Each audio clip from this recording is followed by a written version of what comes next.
Under the flickering light of the torches, Anna's house stands imposing in the darkness. The guards push Jesus inside, his wrists still bound with rough ropes. In the main hall, Annas, an elderly man with a severe gaze and calculating expression, awaits. He clasps his hands before his chest, analyzing Jesus for a long moment before speaking. They have brought me the famous preacher from Galilee. At last we meet, Jesus of Nazareth. They say you have spoken against the temple and that you deceive the people with dangerous doctrines. What do you have to say? Jesus remains silent, his eyes fixed on Annas. An impatient guard pulls Jesus by the shoulders. The high priest asks a question. Answer!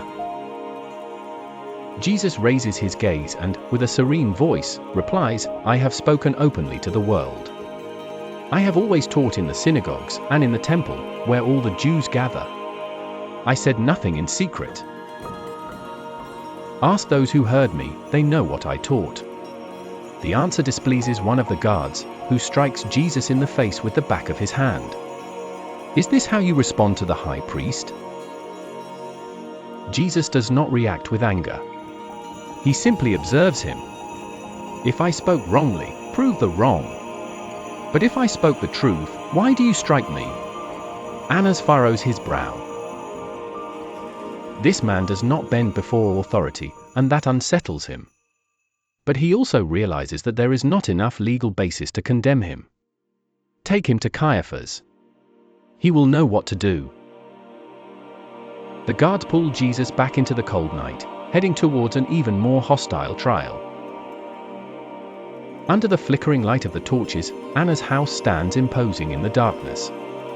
The guards push Jesus inside, his wrists still bound with rough ropes. In the main hall, Annas, an elderly man with a stern gaze and calculating expression, awaits.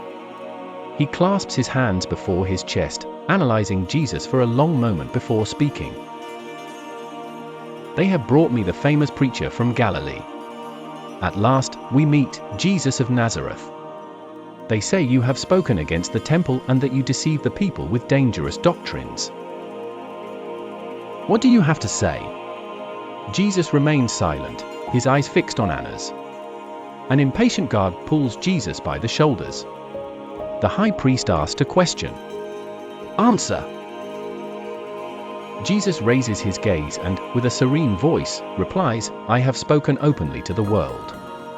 I have always taught in synagogues and in the temple, where all the Jews gather. I said nothing in secret. Ask those who heard me, they know what I taught. The answer displeases one of the guards, who strikes Jesus in the face with the back of his hand. Is this how you respond to the high priest?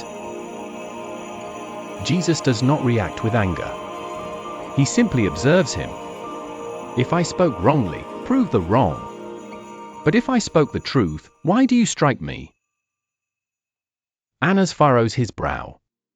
This man does not bend before authority, and that bothers him. But he also realizes that there is not enough legal basis to condemn him. Take him to Caiaphas. He will know what to do. The guards pull Jesus back into the cold night, heading towards an even more hostile trial.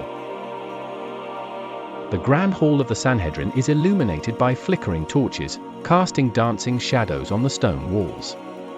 The space is dominated by figures dressed in heavy robes, Pharisees and Sadducees occupying their semicircular seats.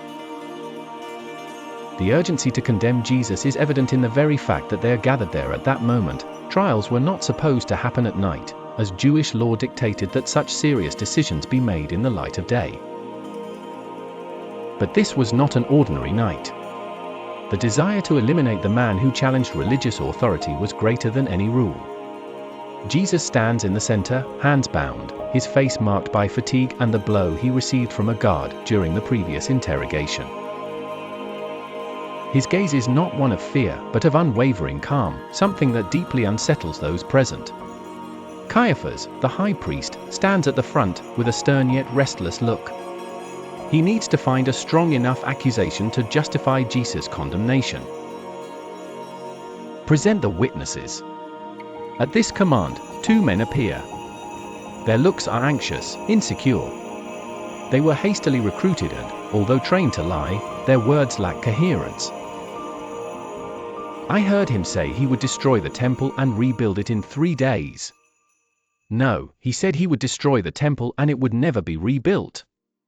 The members of the Sanhedrin exchange glances. What they expected to be a condemning testimony turns into a problem. The statements do not match. If they want to condemn him, they will need something stronger. Caiaphas tightens his fingers against the arm of his chair. Time is running out, and the trial needs a twist. Do you have nothing to say in response to these accusations? Jesus remains silent. He does not defend himself, does not respond to the false witnesses, only maintains his firm stance. This silence weighs like a rock on the shoulders of those present. There is no fear, no despair in his expression, only a deep gaze that seems to pierce the soul of each person there. Caiaphas' frustration turns into impatience. He needs an answer, something that can turn the tide.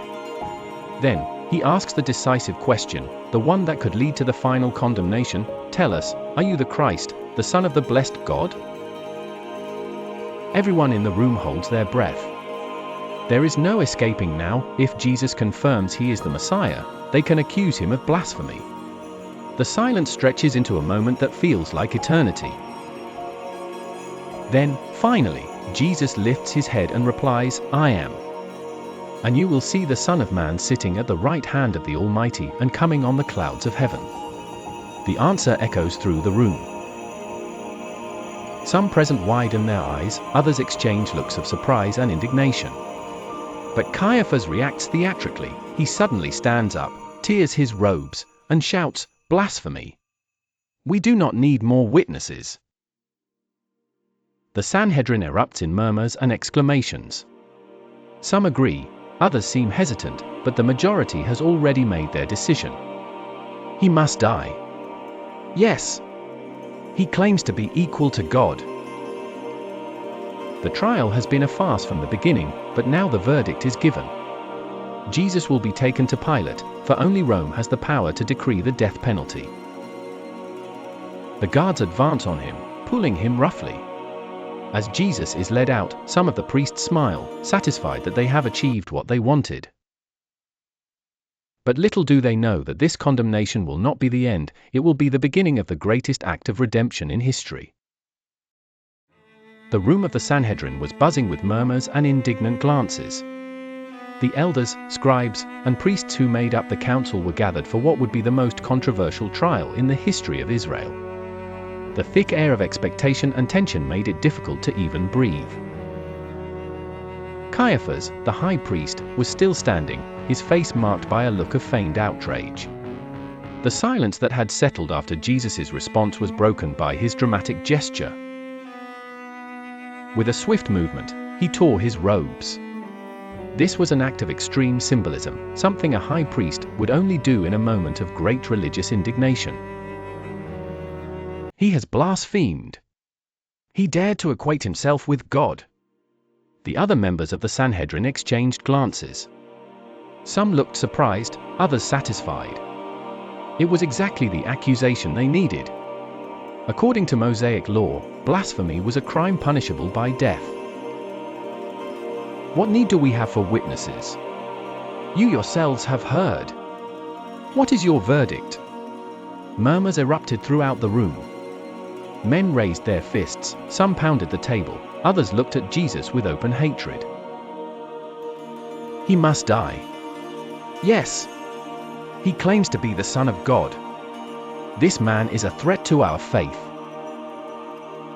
The voices grew louder until, by acclamation, they decided Jesus should be condemned to death. But there was a problem. Although they had power over religious matters and could determine punishments within Jewish law, they were under the dominion of the Roman Empire. Only Rome could decree and carry out a death sentence. We cannot kill him. Roman law prevents us. Caiaphas knew this. To ensure that Jesus was truly killed, they would need to take him to Pontius Pilate, the Roman governor.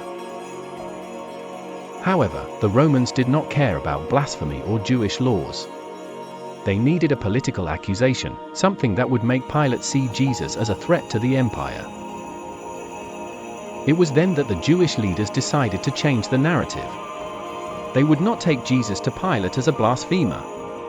They would accuse him of something much more serious in the eyes of the Romans: rebellion and treason against Caesar. We will say that he proclaims himself king of the Jews. We will say that he threatens Caesar and incites the people to revolt. The eyes of those present sparkled. This, indeed, could make Pilate act. Accusing him of being a revolutionary leader was the most effective way to ensure his execution. But he didn't say that. Caiaphas turned slowly, giving him a cutting look. It doesn't matter. The Sanhedrin was determined. With the death sentence already decreed, the guards approached Jesus. One of them untied his hands and violently shoved him. Then the insults and assaults began. Those men, who should have been the guardians of faith, became executioners. If you are a prophet, tell us who struck you. A punch hit Jesus' face, throwing him to the side. Laughter filled the hall. Another blow came, this time from a club. Where is your power now, Messiah? Jesus remained silent. His eyes, despite the growing swelling, remained serene. He knew this was his mission. He would not resist. Finally, at dawn, the Jewish leaders led Jesus, bound, to the fortress where Pontius Pilate resided. They knew that the final battle for his condemnation would begin there. The night was already dissolving into a timid dawn when Peter found himself hidden among the shadows of the high priest's courtyard. His heart was still racing. He had followed Jesus from a distance, fearing being identified, yet unable to abandon him completely. Now, there he was, mingling with the servants and guards of the Sanhedrin, trying to go unnoticed while the trial unfolded inside Caiaphas' residence. The courtyard was illuminated by a few torches, and a charcoal brazier burned in the center. Several men tried to warm themselves against the morning chill. Peter pulled his cloak tighter around him, trying to hide his face, but his presence would not go unnoticed for long. It was then that a young servant of the high priest recognized him. "You were with that Jesus, the Galilean." Peter's blood ran cold. He felt the gaze of others turn towards him. His heart hammered in his chest. "I don't know what you're talking about." He stood up hastily, moving away from the brazier. He walked towards the entrance of the courtyard, hoping to hide better in the darkness. But it was no use. Another person saw him and pointed him out to the others. This man was also with Jesus of Nazareth. Peter felt cold sweat trickle down his neck. Fear took hold of him. If he admitted to knowing Jesus, he could be arrested too. They could beat him. Perhaps even kill him. "I swear I don't know him." The group around the fire began to murmur. The eyes on Peter were inquisitive, suspicious. He tried to move away again, but a third man grabbed him by the arm. "Wait! I recognize your accent. You're from Galilee. You're one of his disciples." This time, Peter was in complete panic.